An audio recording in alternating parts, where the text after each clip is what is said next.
Iowa's Democratic Party is working to keep Iowa's first in the nation status, as it is no longer a guarantee. Local 5's Mary Sugden joins us and explains what's next for the Iowa caucuses. 3 Iowans presented the case to the Democratic National Committee in Washington, D.C. this morning on why Iowa's caucuses should remain first. Now, a big focus of the presentation was on diversity in schools, rural communities, and within Iowa's economy. Now, that focus is no accident. The DNC has outlined new criteria when it comes to selecting early states. Those which go first must meet criteria on diversity, competitiveness, and feasibility, or whether or not the event can be pulled off seamlessly. House Minority Leader Jennifer Confirst argued how Iowa is competitive. We have diverse candidates running up and down the ballot. You saw a few of them in the video, and they're winning. Iowa has always been competitive, and we continue to be so.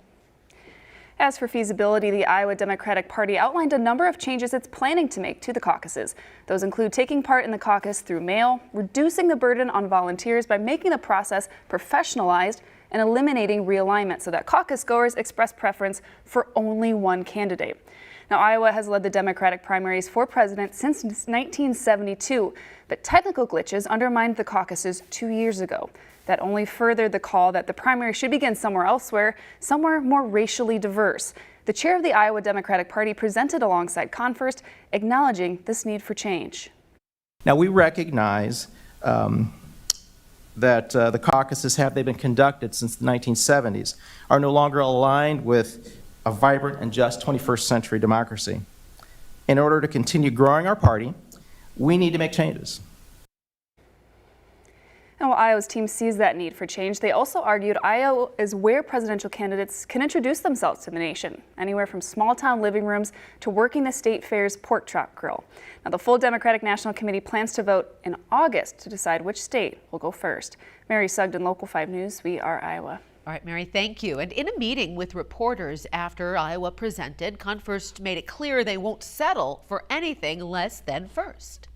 We didn't come here to run for second place. We came here to be first and to stay first. So that's really what we're focused on. But we did make a good case for why Iowa deserves to continue to be the first test for presidential candidates. 16 states and Puerto Rico are jockeying for that early slot. New Hampshire, Nevada, and South Carolina, which have traditionally come after Iowa, strongly pushed for their own state to be first. New Hampshire noted the Associated Press called their state's 2020 primary less than 4 hours after polls closed. That was a swipe at Iowa. Results were so flawed here, the AP never declared a winner.